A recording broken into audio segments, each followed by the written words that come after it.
European Reduced Vertical Separation Minima, European RVSM Operational Overview.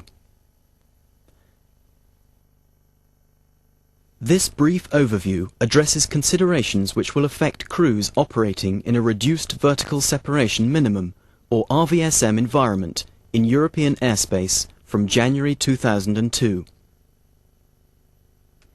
Aviation has changed.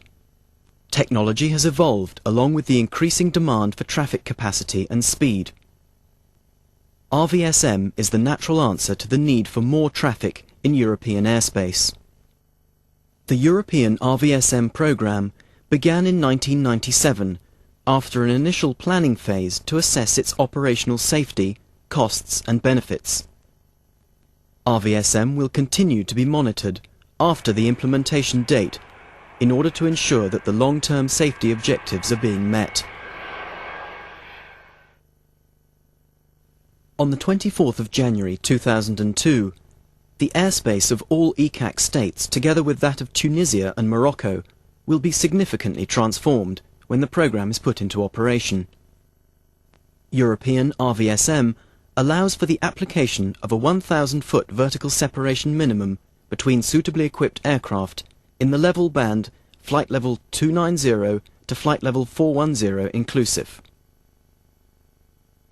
This RVSM airspace will adjoin the North Atlantic RVSM area, thus creating a single block of airspace from the eastern seaboard of the USA to Turkey. The objective of this air traffic management project is to provide enhanced capacity. By providing the airspace users with more flight levels and more possibilities of optimizing flight profiles, and increasing airspace capacity, which in return reduce ATC delays. The introduction of RVSM will bring changes in daily route and procedures for air traffic controllers, aircrews, and aircraft operators. The impact of these changes will be evident during flight preparation and operation, in particular, during short and long-term flight preparation, during pre-flight and in-flight procedures, and in case of RVSM contingencies. RVSM will alter the vertical distribution of air traffic in European airspace as more flights are able to fly at a flight level closer to their optimum. There will also be some changes in the route structure to accommodate the transition area between RVSM and non-RVSM airspace. The introduction of RVSM implies a number of changes for both aircraft operators and aircrews concerning flight into upper airspace. In particular, aircraft entitled to fly through RVSM airspace have to be approved by the appropriate state authority. This approval is issued for each individual aircraft once the aircraft has received an airworthiness and operational approval demonstrating compliance with the RVSM Minimum Aircraft System Performance Specification, or MASPS. This necessitates the verification of the aircraft's altitude system accuracy. The more stringent requirements for operating in RVSM airspace are also reflected in the Minimum Equipment List, or MEL, for an RVSM-approved aircraft. These MELs comprise 2 independent altitude measurement systems, equipped with cross-coupled static source system with ice protection if located in areas subject to ice accretion, display of the computed pressure altitude to the flight crew, digital encoding of the displayed altitude, signals referenced to a pilot selected altitude for automatic altitude controlling and alerting, and a static source error correction. 1 transponder with altitude reporting of the system in use for altitude keeping, an altitude alerting system, an automatic altitude control system. The state's approval of both the operations manual and the maintenance procedures specific to RVSM operations will be required. European RVSM procedures may differ from other RVSM areas such as NAT or Pacific, especially in case of contingency or loss of RVSM aircraft capability. In addition to the aircraft approval, Airlines or aircraft operators must request formal operational approval to fly through RVSM airspace. To obtain operational approval, operators shall amend their operations manuals to contain all current procedures for their area of operation and include any RVSM area-specific RT phraseology. Guarantee that any changes in RVSM operation procedures are incorporated into the manuals as soon as they're issued. Review the current flight levels to which RVSM rules apply, noting that there may be differences between regional or national RVSM airspace procedures. Check AIPs and NOTAMs regarding RVSM regularly. RVSM operations require crews to be familiar with procedures and to be notified of any change to such procedures and airspace through initial and refresher training. In RVSM airspace, air traffic controllers will apply different separation criteria depending on the RVSM approval status of each aircraft. The separation criteria are a 1,000-foot vertical separation minimum between RVSM approved aircraft and a 2,000-foot vertical separation minimum between state non-RVSM approved aircraft and any other aircraft. Non-RVSM approved aircraft will be required to operate outside the vertical limits of European RVSM airspace, except when transiting between RVSM and non-RVSM airspace and vice versa. The RVSM status should be indicated by either the notation Equipment Whiskey if the aircraft is RVSM approved, or just Equipment if the aircraft is not RVSM approved, regardless of the requested flight level. Additional annotations, such as Equipment X-ray for example, which indicates MNPS lateral navigational approval, which may be required in oceanic RVSM airspace, must be included as well. Operators with full approval should check the continued airworthiness and dispatch status before entering RVSM airspace. In the short-term preparation before flight, specific attention should be paid to any condition that may affect operation in RVSM airspace, and in particular the following actions should be undertaken. An analysis of the reported and forecast weather that may affect RVSM operation requirements. Indeed, since RVSM operation is very sensitive to height-keeping accuracy, turbulence due to the proximity of a jet stream or a storm can influence the capacity of the aircraft to maintain its assigned flight level within tolerance. A review of the manufacturer's and the operator's restrictions concerning RVSM operations.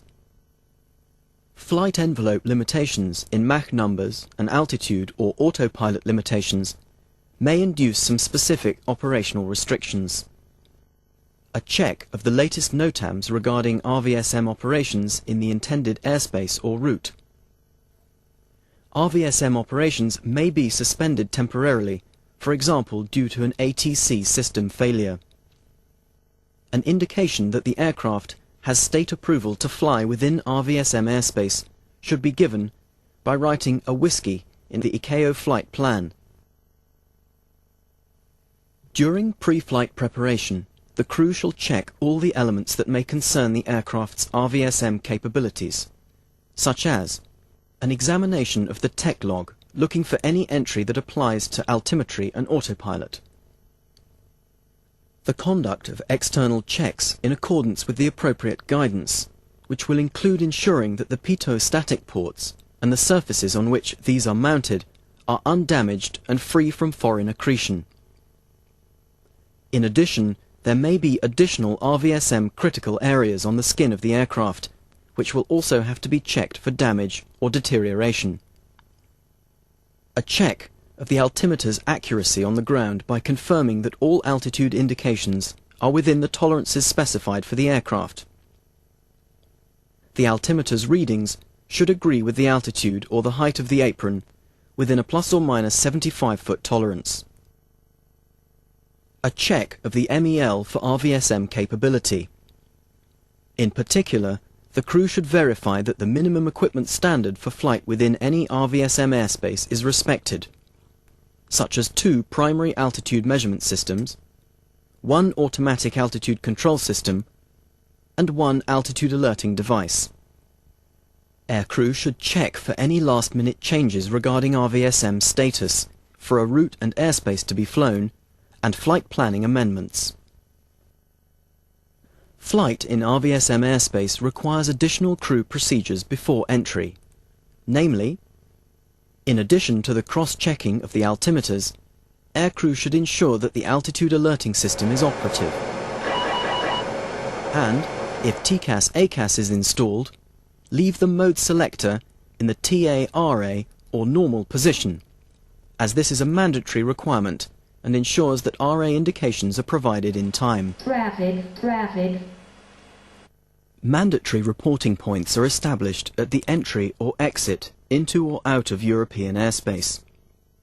In the RVSM transition area, flight crews will change from conventional non-RVSM flight levels to RVSM flight levels and vice versa. ATC will continue to provide a 2,000 feet vertical separation between any non-RVSM approved aircraft and any other aircraft.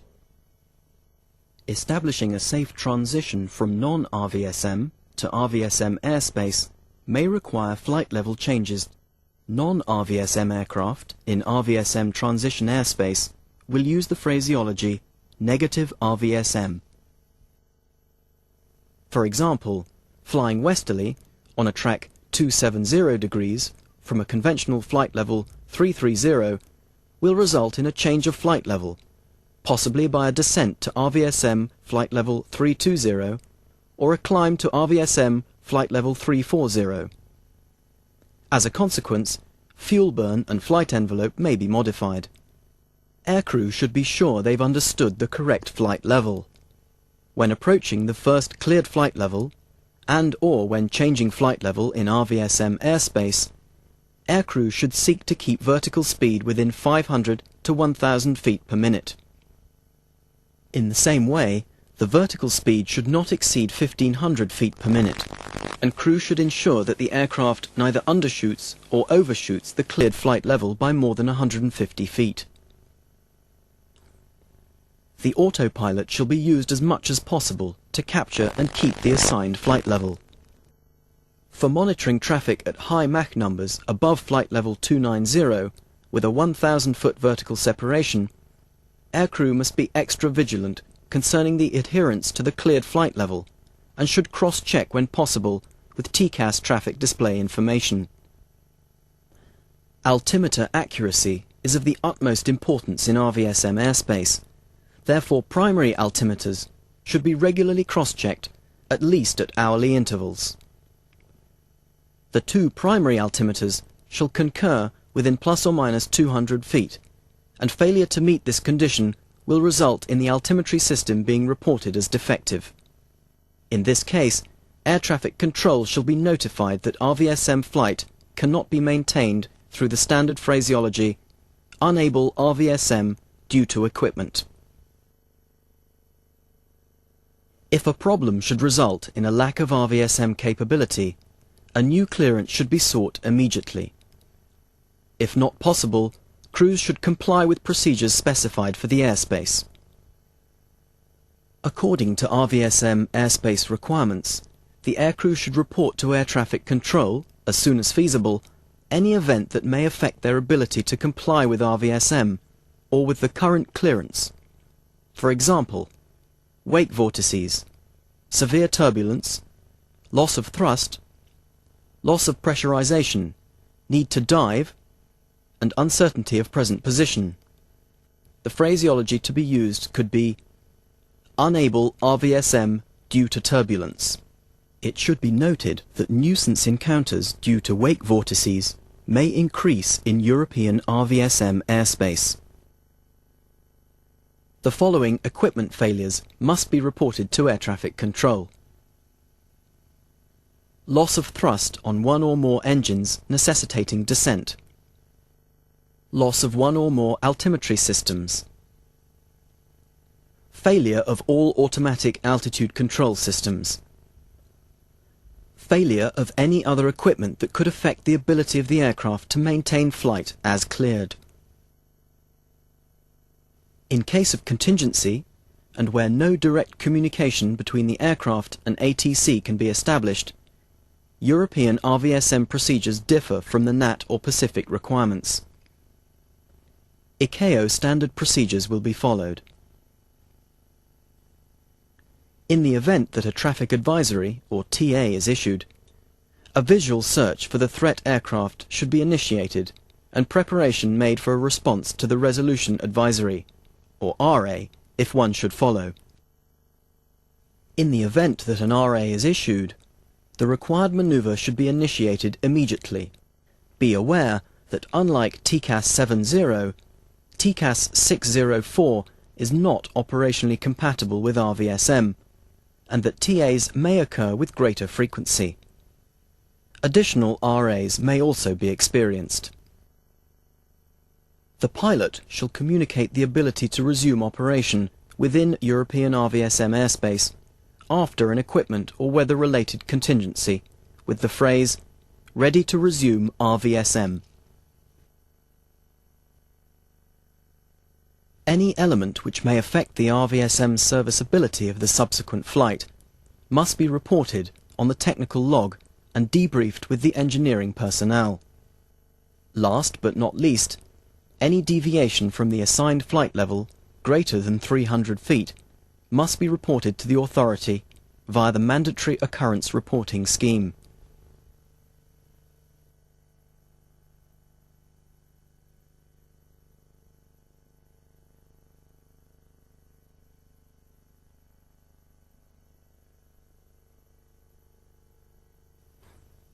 The aircraft may not operate in RVSM airspace, and the FPL or RPL and flight plan levels must be amended accordingly.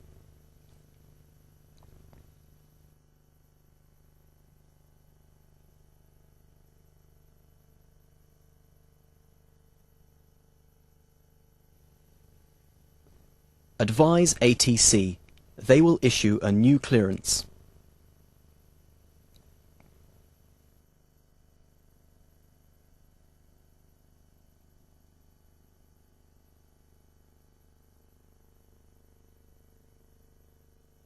Yes, since the precision of your vertical navigation remains adequate. However, you must advise ATC, who may issue a new clearance for horizontal separation purpose.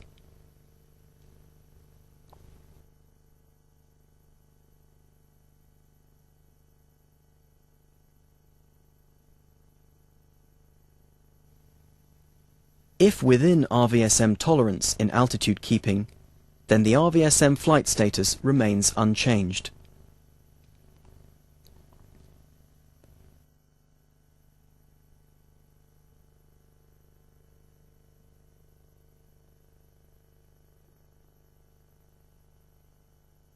Report to ATC, unable RVSM due to